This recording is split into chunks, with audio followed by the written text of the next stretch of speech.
Le groupe terroriste ADF, branche de Daesh, groupe État islamique, a frappé dans la province du Nord Kivu. Il revendique au moins 100 chrétiens massacrés horriblement dans la nuit de lundi à mardi.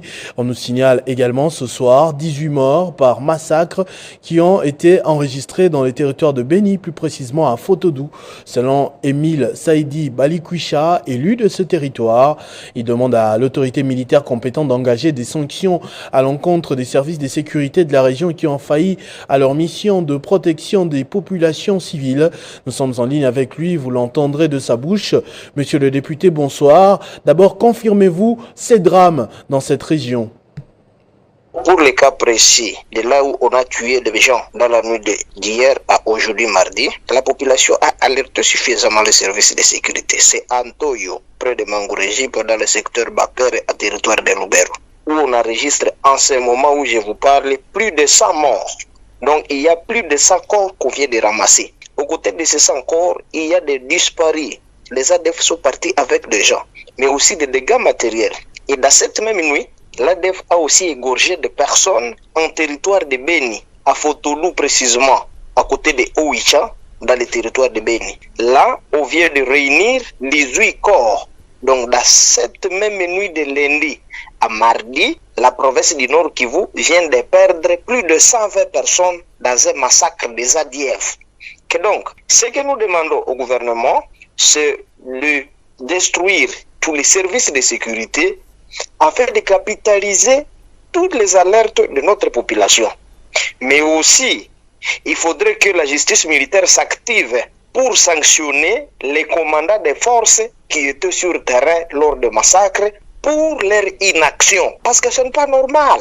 On égorge les gens, on a alerté d'avance, mais on est comme si rien n'était. Et le matin, on ne sent pas vraiment la mobilisation des troupes pour aller poursuivre l'ennemi jusque dans la destination où il est allé. Mais ce n'est pas normal. Il faut que ces choses cessent. Parce que vraiment, si ça continue ici, ce n'est pas bon.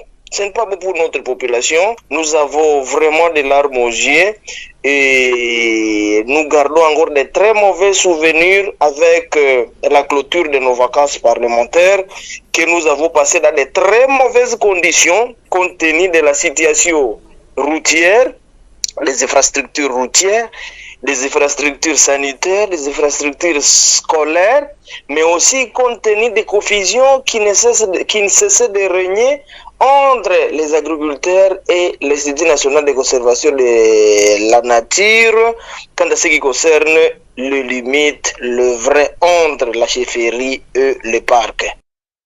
Mais tout à l'heure, monsieur le député, nous vous avons senti très dur quand même envers les services de sécurité. Qu'est-ce que vous leur reprochez concrètement? Ils reçoivent des alertes. Malheureusement, ils ne capitalisent pas ces alertes. En premier lieu d'ailleurs, ce sont eux, les forces de défense et de sécurité, qui devraient avoir ces informations même avant la population civile, parce que au niveau des forces de défense, il y a ce qu'on appelle le service de renseignement. Mais malheureusement, au lieu que ce service de renseignement travaille, ils passent des journées ça et là en train de